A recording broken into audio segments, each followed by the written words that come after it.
Hello Pisces, Sun, Moon, Rising, and Venus Signs. Kamusta kayo? Sana po nasa mabuti kayong kalagayan. Welcome back po sa Star Tarot. Kung bago kayo rito, welcome din kayo. Thank you sa inyong support. I truly appreciate it. God bless you all. Pisces, paunang mensahe ninyo. You are a true being of the universe. Your beauty radiates from within. Ayan, so yung kabutihan loob ninyo, kagandahan ninyo from the inside, yan ngayon yung magra-radiate. Yun ngayon ang lalabas, yan ang ipapakita ninyo, yan ang makikita, mararamdaman, mapapansin ng mga tao sa paligid ninyo. Pisces. Talagang um, napakabait siguro niyo, napakaganda ng iyong puso at mararamdaman yan ng mga tao sa ngayon. Maybe you are also a very compassionate person, kasi you are a water sign, so naturally compassionate talaga si water sign, kaya maaring yun din ngayon ang talagang ipapakita ninyo, i-display ninyo.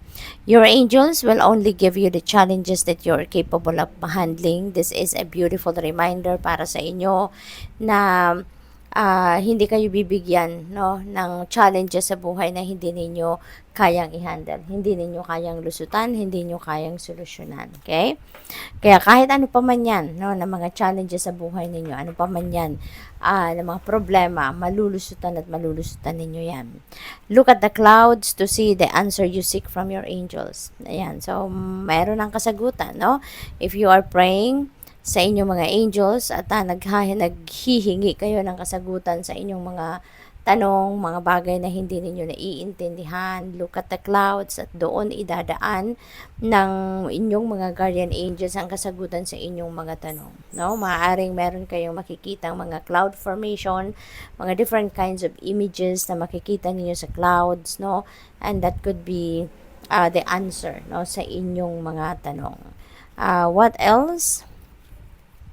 We have listened to your inner voice. Your knowledge is within you. Ayan. So, alam ninyo, your soul knows what is best for you. Your soul knows, parang nag-grow na, Matagal na, marami ng pinagdaanan ang soul ninyo.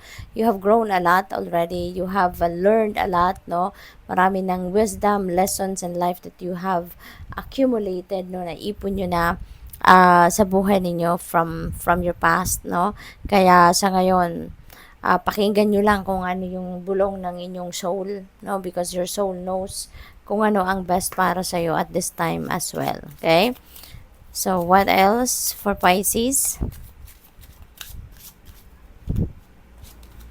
We have community. You're so blessed and you are so lucky kasi meron kayong very supportive community around you. Kung anong kailangan siguro ninyo, yan ay nakukuha ninyo agad-agad kasi meron kayong matulungin na mga tao sa paligid ninyo. Very supportive of you. Siguro sila yung mabilis ninyong makuhang sandalan, kumbaga, when you are in need of someone to talk to, when you are in need of assistance of any kind, yung mga community around you, those people around you, ang lagi ninyong agad-agad na nakakausap, nakikita at nakakatulong sa inyo. Unexpected income, ayan, so merong magandang pagkakataon kayo sa ngayon, lalo-lalo na sa kaperahan at magkakaroon kayo ng hindi ninyo inaasahan, na nakita. Maaring side hustle ito, magkakaroon kayo ng racket, hindi ninyo plinano, pero maaaring mabigyan kayo ng pagkakataon, na makaraket kayo ngayon at madagdagan ang inyong kaperahan, mayroong perang paparating sa inyo. We have number 4, courtship. Maaaring ang iba sa inyo mayroong dinidate ngayon. If you are single, baka nasa dating stage kayo, may nililigawan kayo, or baka merong nandiligaw sa inyo sa ngayon. So, maaaring ang focus ninyo ngayon, love life. Maaaring yun ngayon ang pinag-iisipan ninyo if the person that you are dealing with sa ngayon is the right person for you. We have thief. Mag-iingat din kayo, sa mga tao sa paligid ninyo. Mag-iingat kayo, baka yung dinidate ninyo or nililigawan ninyo or nandiligaw sa inyo, baka yan ay mayroong hidden agenda sa inyo. Okay?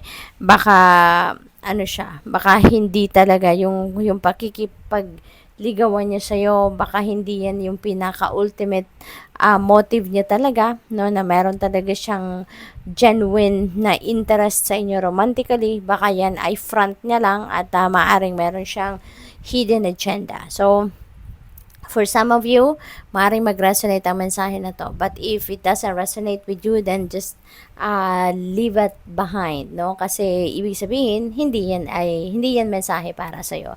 And it is for someone else, okay?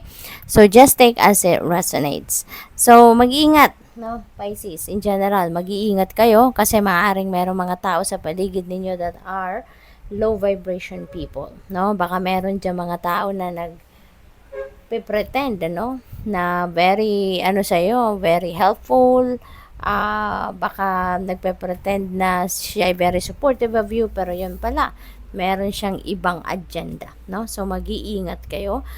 Do not trust to the people around you, lalo na around this time. Do not trust them 100%, okay? At lagi ninyong papakinggan ang inyong intuition, okay? Dahil yung intuition will always send you a signal, no? If there is something off-key with the person that you are dealing with. Lagi, makakaramdam kayo ng kakaiba dyan. May discomfort, may pagdududa, may fear, merong hindi maganda kayong mararamdaman if you are dealing with a wrong person. Or if the person that you're dealing with, baka merong balak na hindi maganda sa'yo. We have house. Ayan. So, be careful with your valuables, no? Lalo na yung mga tangible na mga gamit ninyo sa bahay, sa opisina, sa trabaho. Make sure din na yung bahay ninyo laging secured, no? Laging nakalock ang mga bintana, ang mga pinto, no, na maaaring pagdaanan ng magnanakaw, yung mga ganon. Make sure, no, yung gate ninyo lagi dapat nakasara, nakalock, at kung meron kayong mga alarm system sa bahay, make sure that it's always working, no? So be vigilant at saka mag-ingat, no? Because you never know, 'di ba? Kung sino diyan ang merong pagbabalak na hindi maganda. So at least nakapaghanda kayo, secure kayo, no, ng inyong mga valuables. We have thoughts, marami kayong iniisip, kaya mag-iingat kayo sa mga sa mga gamit kasi baka dahil sa lalim ng iniisip ninyo, sa dami ng iniisip ninyo, baka kayo'y distracted at makalimutan ninyo, no, na ilak ang mga pinto, ilak ang mga entrances ninyo, yung mga ganon, okay? So, good luck. Thank you for watching. Love and light. Namaste.